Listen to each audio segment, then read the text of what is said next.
So the UK central bank has announced that it's considering launching the central bank digital currency, or CBDC. So this is really interesting. It is interesting. So this is essentially the Bank of England backed stablecoin that will be pegged to the pound. So Okay. I think one of the key differences between this and Luna, for example, which we saw having a massive crash last year. Yes, it wasn't great success. Yeah. So one of the main differences would probably be that you would hope the Bank of England can hold its own against mass selling. Yeah. Okay. Yeah. And so, True. I mean, I True. assume it's probably not too different to Forex trading on the internet anyway, with the pound anyway. So, I'm not aware of any stablecoins that are linked to the UK pound. Like a lot of them are linked to the US dollar, right? Yeah, well, here's the... Okay. So the Chinese are currently testing the digital yuan in major cities like Beijing and Shanghai. Yep. And so they seem to be leading the world on government-backed crypto projects. Okay. So it's a very interesting... Watch the space. Interesting subject. Can anyone buy it? No, well, it's not launched yet. So it's Okay. it's in prototype sort of thing. Okay. But the idea will be they'll have more control over the central bank rate and all that stuff. Yep. And you know, they'll be able to Okay. kind of have more traceability of where money's being used because it'll be easier to follow. So criminal activities, you know, don't do them in the UK. Well, don't do them in general. It's probably our recommendation. Yeah. Although Just stick one to of the my lawyer Bitcoin. friends once told me that it's not illegal unless you get caught. So now I'm in two minds about this. It's true. That's along with most things, I guess. It's not advice, by the way. So This is not legal advice yeah, absolutely. or financial advice. We've got true. We've got 31 Abrams tanks that are being deployed to Ukraine.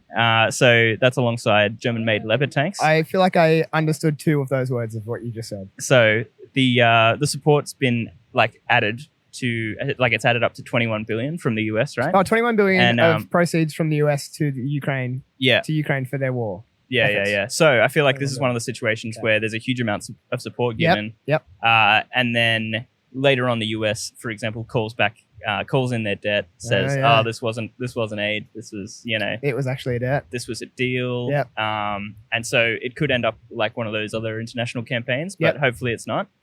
The Abrams tanks are pretty impressive. They're I think they're over $10 million each too. So wow. It's should be a huge spend. Shout out to the book Financial Hitman, I think it's called, which talks a little bit about some of that stuff with government debts. Interesting. Yeah, I thought you might find that interesting. Yeah, it's good. And here we go. I'll need to have a little in-place reminder here to remind everyone that we're still a finance podcast. Yes, Economic Hitman. Sorry, it's the name of that book. Sorry, Economic Hitman. Yeah. And so what comes next might be a little bit drier, but here we go. Got to get the finance out of the way. You've really made me excited for whatever's coming next. Oh no, it's good. Okay, great. All right, so it's the best month for the Nasdaq that we've seen since 2001. Bro, that's great news. Which is really interesting. That's fantastic news. Yeah, exactly. So we've great seen months in 2001. Yeah, so it's the best month for the Nasdaq since 2001. Really? So we've seen an 11.5% gain in the index for the first month of 2023. Okay. And that's alongside Jerome Powell, chairman of the Money Printing Factory and the Federal Reserve. Yeah. He has said that the end rates are 5.1 to 5.4% by the end of the year. Yep.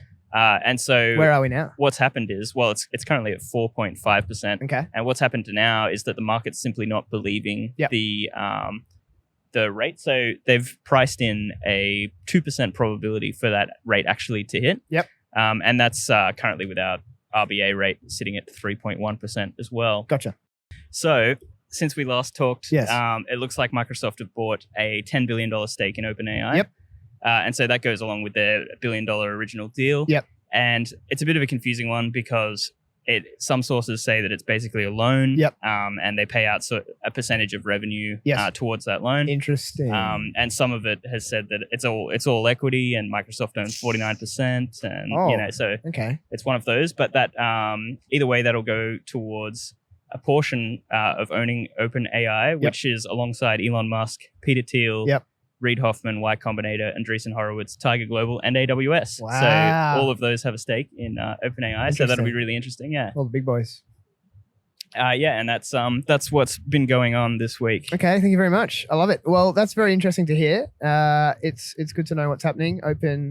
OpenAI, ChatGPT certainly changing lives a little bit. I had a uni lecture, and I've got some exams coming up for my degree, and all the old law lecturers are trying to describe why it's not appropriate to use during online exams and stuff like that. It's always interesting hearing them talk about technology.